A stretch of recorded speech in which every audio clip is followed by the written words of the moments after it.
Welcome back to another technical deep dive here in the debug zone. Today we're tackling a big question and breaking it down with insights from other users. Hopefully this clears up some misconceptions and helps you get the answer you need.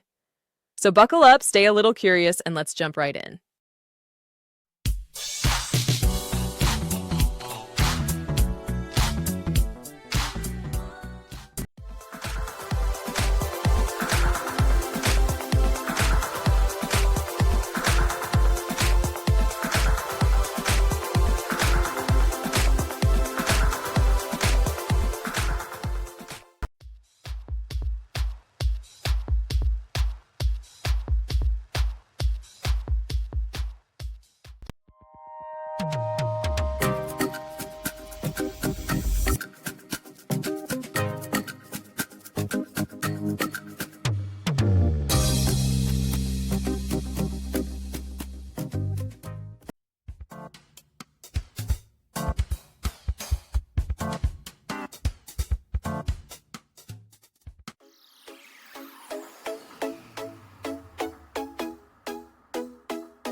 And that's a wrap.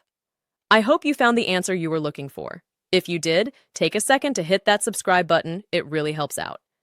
And let me know in the comments which solution worked best for you.